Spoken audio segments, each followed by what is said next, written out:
learning Quran together. بسم اللہ الحمدللہ والصلاۃ والسلام علی رسول اللہ۔ سورہ الانشقاق، یہ صورت مکہ میں نازل ہوئی اور اس میں 1 رکوع اور 25 آیات ہیں۔ بسم اللہ الرحمن الرحیم۔ اذا السماء انشقت، جب آسمان پھٹ جائے گا۔ قیامت کے دن جو بڑی بڑی تبدیلیاں آئیں گی ان کا ذکر کرتے ہوئے فرمایا کہ جب آسمان پھٹ جائے گا اور پھٹنے کے بعد ایک دوسرے سے الگ ہو جائے گا، یہ قیامت کا دن ہوگا۔ وَأَذِنَتْ، اور وہ کان لگائے ہوئے ہے، لِرَبِّهَا، اپنے رب کے لیے، وَحُقَّتْ، اور وہ حق دیا گیا ہے، یعنی وہ اپنے رب کا حکم غور سے سنے گا، کان لگائے گا اور حکم کا منتظر ہوگا، پھر پھٹنے کا حکم ہوگا اور وہ پھٹ جائے گا، اور اس کا فرض بھی یہی ہے کہ وہ غور سے سنے اور حکم بجا لائے، کیونکہ وہ جس بادشاہ کی ملکیت میں ہے اس کی نافرمانی نہیں کی جا سکتی، اس کے فیصلوں کو رد نہیں کیا جا سکتا۔ وَإِذَا الْأَرْضُ، اور جب زمین مدت پھیلا دی جائے گی، اس دن جب پہاڑ ریزہ ریزہ ہو جائیں گے تو زمین کو ہموار کر دیا جائے گا اور سارے سمندر خشک کر کے اس میں شامل کر دیے جائیں گے، جس سے زمین کا رقبہ 4 گنا ہو جائے گا۔ یہی زمین میدان حشر بن جائے گی اور اس میں آدم علیہ السلام سے لے کر قیامت تک سب انسانوں کو اکٹھا کیا جائے گا۔ یہ بھی ممکن ہے کہ اللہ تعالیٰ اس زمین کے علاوہ کوئی اور زمین پیدا کر دے، جیسا کہ فرمایا یوم تبدل الارض غیر الارض والسماوات وبرزوا للہ الواحد القہار، جس دن یہ زمین کسی اور زمین سے بدل دی جائے گی اور آسمان بھی، اور سب لوگ اللہ تعالیٰ کے سامنے حاضر ہوں گے جو اکیلا ہے، بڑا زبردست ہے۔ سورہ ابراہیم 48۔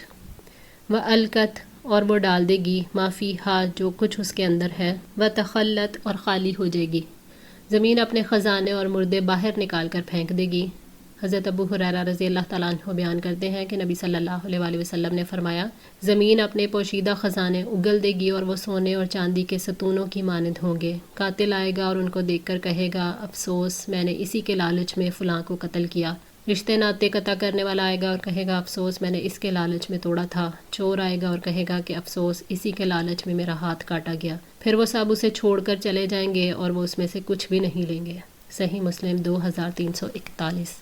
وَأَذِنَتْ لِرَبِّهَا، اور وہ کان لگائے ہوئے ہے اپنے رب کے لیے، وَحُقَّتْ، اور وہ حق دی گئی ہے۔ جب زمین کو برابر ہونے اور پھیلنے کا اور اگلنے کا حکم ہوگا تو وہ اللہ تعالیٰ کا حکم پورا کرے گی، اور یہی اس کے لائق ہے کہ وہ اپنے رب کی سن کر اس کی اطاعت کرے۔ اس سے یہ انسان کو احساس دلایا گیا کہ انسان کا بھی فرض ہے کہ وہ رب کی سنے اور اس کی اطاعت کرے۔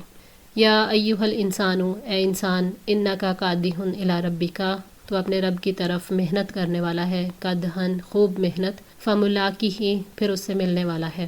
یعنی تم اللہ تعالیٰ کی طرف جانے میں کوشاں ہو، اس کے احکامات پر عمل کرتے ہو، بھلائی کے ذریعے سے یا برائی کے ذریعے سے اس کے قریب ہو رہے ہو۔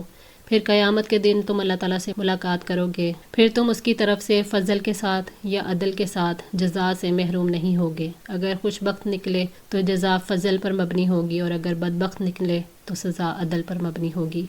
انسان کو توجہ دلائی گئی کہ ساری محنت اور دوڑ دھوپ کر کے جو تم اچھا یا برا عمل کرو گے، تم اپنے رب کے پاس چلے جاؤ گے، پھر ان اعمال کو اپنے سامنے پالو گے اور ان پر ہی تمہیں پوری پوری جزا ملے گی۔ فَأَمَّا مَنْ أُوتِيَ كِتَابَهُ بِيَمِينِهِ، تو رہا وہ جو دیا گیا کتاب اپنے دائیں ہاتھ میں۔ خوش نصیب مومن جن کو زندگی کے اعمال کی کتاب ان کے دائیں ہاتھ میں دی جائے گی، اور یہ انسان کی خوش نصیبی اور کامیابی کا ثبوت ہوگا۔ فسوف، تو جلد ہی، یحاسبو، اس سے حساب لیا جائے گا، حساب یسیرا، نہایت آسان حساب۔ جن کا اعمال نامہ دائیں ہاتھ میں دیا جائے گا ان سے آسان حساب ہوگا۔ حضرت عائشہ رضی اللہ تعالیٰ عنہ نے بیان کیا کہ نبی صلی اللہ علیہ وآلہ وسلم نے فرمایا، جس کسی سے بھی قیامت کے دن حساب لیا گیا تو وہ ہلاک ہو جائے گا۔ حضرت عائشہ نے کہا، میں نے عرض کیا، یا رسول اللہ تعالیٰ مجھے آپ پر قربان کرے کہ اللہ تعالیٰ نے یہ نہیں فرمایا کہ فَأَمَّا مَنْ أُوتِيَ كِتَابَهُ بِيَمِينِهِ فَسَوْفَ يُحَاسَبُ حِسَابًا يَسِيرًا؟ تو نبی صلی اللہ علیہ وآلہ وسلم نے فرمایا، آیت میں جس حساب کا ذکر ہے وہ تو پیشی ہوگی، وہ صرف پیش کیے جائیں گے اور بغیر حساب کے چھوڑ دیے جائیں گے، لیکن جس سے بھی پوری طرح حساب لیا گیا وہ ہلاک ہو گیا۔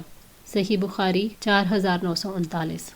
حضرت عائشہ رضی اللہ تعالیٰ عنہ فرماتی ہیں کہ نبی صلی اللہ علیہ وآلہ وسلم اپنی بعض نماز میں یہ دعا پڑھتے تھے، اللہم حاسبنی حسابا یسیرا، اے اللہ میرا حساب آسان فرما۔ اور نماز سے فراغت کے بعد میں نے پوچھا کہ آسان حساب کا کیا مطلب ہے، تو آپ نے فرمایا اللہ تعالیٰ نامہ اعمال دیکھیں گے اور معاف کر دیں گے۔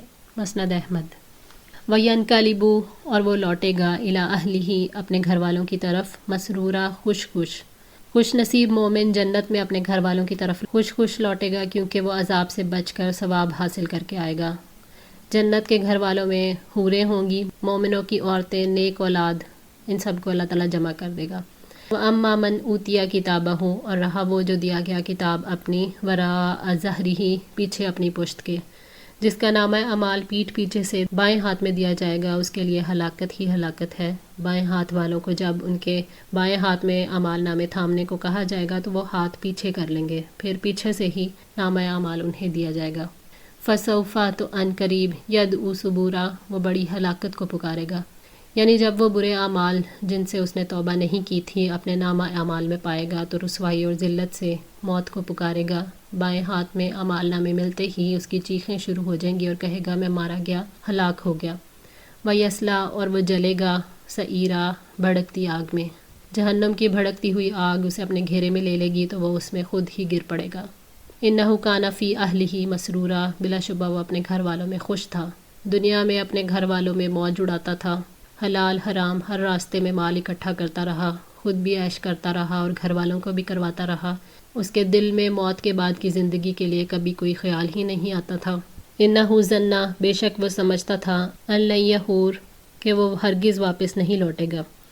اس کی زندگی اللہ تعالیٰ سے ڈرنے والوں سے مختلف تھی، اس نے کبھی یہ سوچا ہی نہیں تھا کہ اپنے رب کی طرف لوٹ کر جانا ہے اور اپنی زندگی کا حساب دینا ہے۔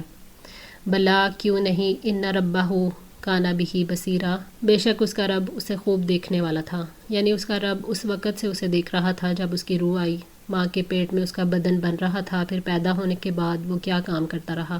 اللہ تعالیٰ اس کی موت کے وقت بھی اس کو دیکھ رہا تھا، پھر اس کے بدن کے اجزاء کہاں کہاں بکھر گئے، سب باتیں اس کی نظر میں تھیں، اور یہ اس کے عدل کے خلاف تھا کہ وہ جیسے اعمال کر رہا تھا اسے کوئی مواخذہ نہ کرتا۔ اللہ تعالیٰ نے فرمایا کیوں نہیں، یہ ضرور اپنے رب کی طرف لوٹے گا، کیونکہ اس کے رب نے اس کے سارے اعمال دیکھ رکھے ہیں، لہٰذا حساب کتاب ہوگا۔ فلا اقسم بالشفق، پس میں قسم کھاتا ہوں شفق کی۔ اللہ تعالیٰ نے اس مقام پر رات کی نشانیوں کی قسم کھائی ہے۔ شفق سورج کی باقی ماندہ روشنی ہے جس سے رات کا آغاز ہوتا ہے۔ واللیل، اور رات کی، وما وسق، اور اس کی جسے وہ سمیٹ لے۔ رات کی قسم، اور جو تارے اور حیوانات وغیرہ وہ اندھیرے میں اکٹھے کر لیتی ہے، رات میں ہر چیز اپنے ٹھکانے پر پہنچ جاتی ہے۔ والقمری، اور چاند کی، اذ اتسق، جب وہ پورا ہو جاتا ہے، یعنی چاند کی جب اس میں روشنی پوری آ جائے، یعنی بدر کی قسم جب کہ وہ خوبصورت ترین اور نفع بخش ہوتا ہے، اس سے مراد مکمل چاند ہے جو 13ویں رات سے 16ویں تک رہتا ہے۔ لَتَرْكَبُنَّ، البتہ تم ضرور چڑھتے جاؤ گے، طبقاً، ایک درجے کو، ان طبقن، دوسرے درجے سے، یعنی ایک منزل کے بعد دوسری منزل کی طرف بڑھتے چلے جا رہے ہو۔ انسان پہلے نطفہ تھا، ماں کے پیٹ میں 7 حالتیں بدلی ہیں، پھر بچپن سے جوانی، جوانی سے بڑھاپا اور بڑھاپے سے موت، یہ ایسی منزلیں ہیں جنہیں طے کرنے میں انسان بالکل بے بس اور مجبور ہے۔ ان میں سے کوئی منزل وہ ختم کرنا چاہے تو وہ ایسا نہیں کر سکتا۔ رہی یہ بات کہ انسان کی آخری منزل کیا ہے تو اس کا جواب ہے کہ وہ جنت یا دوزخ ہے۔ انسان مرنے کے بعد بھی کئی منازل طے کرنے پر مجبور ہوگا، اسے عذاب اور ثواب، قبر سے دوچار ہونا پڑے گا، مرنے کے بعد دوبارہ زندہ ہونا پڑے گا، قیامت کی سختیاں بھی سہنی پڑیں گی، اور اللہ تعالیٰ کی عدالت میں پیش ہونا پڑے گا۔ دنیا میں بھی اللہ تعالیٰ کا ایسا ہی قانون ہے۔ بندے پر گزرنے والے یہ مختلف مراحل دلیل ہیں کہ اللہ تعالیٰ اکیلا ہی معبود ہے، وہ اکیلا ہی اپنی حکمت اور رحمت سے اپنے بندوں کی تدبیر کرتا ہے، اور یہ کہ بندے محتاج اور عاجز ہیں۔ فما لہم لا یؤمنون، تو انہیں کیا ہے کہ وہ ایمان نہیں لاتے، یعنی کیا چیز ان کے راستے کی رکاوٹ ہے کہ وہ اللہ تعالیٰ، اس کی ملاقات اور اس کے رسولوں پر ایمان نہیں لاتے۔ وَإِذَا قُرِئَ عَلَيْهِمُ الْقُرْآنُ، اور جب قرآن ان کے سامنے پڑھا جاتا ہے، لا یسجدون، تو وہ سجدہ نہیں کرتے، یعنی جب وہ قرآن کی تلاوت سنتے ہیں تو وہ جھکتے نہیں کہ ایمان لائیں اور فرما برداری کریں۔ قرآن پڑھنے اور سننے کے وقت سجدہ کرنے سے مراد جھک جانا اور اللہ کے حکم کے آگے سر جھکا دینا ہے۔ اس مقام پر نبی صلی اللہ علیہ وسلم اور صحابہ رضی اللہ تعالیٰ عنہ سے سجدہ کرنا ثابت ہے۔ بل الذین کفروا، بلکہ جن لوگوں نے کفر کیا، یکذبون، وہی جھٹلاتے ہیں۔ کافر اللہ تعالیٰ کی آیات کو جھٹلاتے ہیں، حق سے دشمنی کی وجہ سے، اور برائیاں کرتے ہیں۔ واللہ اعلم، اور اللہ تعالیٰ زیادہ جاننے والا ہے، بما یوعون، جو کچھ وہ جمع کر رہے ہیں۔ اللہ تعالیٰ کو ان کے دلوں کا حال خوب معلوم ہے، جو کچھ وہ چھپاتے ہیں وہ ان کے پوشیدہ اور ظاہر کو خوب جانتا ہے، ان کے اعمال کے مطابق انہیں جزا دے گا۔ فبشرہم بعذاب علیم، چنانچہ آپ انہیں دردناک عذاب کی خوشخبری دے دو۔ اللہ تعالیٰ نے اپنے نبی صلی اللہ علیہ وآلہ وسلم سے کہا کہ آپ انہیں جتلا دیں کہ ان کے لیے دردناک عذاب تیار ہے۔ الا الذین آمنوا، مگر جو لوگ ایمان لائے، وعملوا الصالحات، اور انہوں نے نیک عمل کیے، لہم اجر، ان کے لیے اجر ہے، غیر ممنون، نہ ختم ہونے والا۔ جن لوگوں نے توبہ کر لی اور تصدیق کی اور توحید کا اور محمد صلی اللہ علیہ وآلہ وسلم کی نبوت کا اور زندگی بعد الموت کا اقرار کیا، انہوں نے اللہ تعالیٰ کے فرائض ادا کیے اور ان چیزوں سے رک گئے جن کو اللہ تعالیٰ نے حرام کیا، تو ایمان لا کر نیک عمل کرنے والوں کے لیے ایسا بے حساب اور کبھی نہ ختم ہونے والا ثواب ہے۔ الحمدللہ، اللہ تعالیٰ کی توفیق اور مدد سے سورہ انشقاق مکمل ہوئی۔ اللہ تعالیٰ سے دعا ہے کہ ہم سب کو استقامت عطا فرمائے، ہماری غلطیوں کو معاف فرما کر ہم سب کی اصلاح فرمائیں، اور قرآن پاک کو پڑھنے، سمجھنے اور اس پر عمل کرنے کی توفیق عطا فرمائیں۔ جزاکم اللہ خیر، والسلام علیکم ورحمۃ اللہ وبرکاتہ۔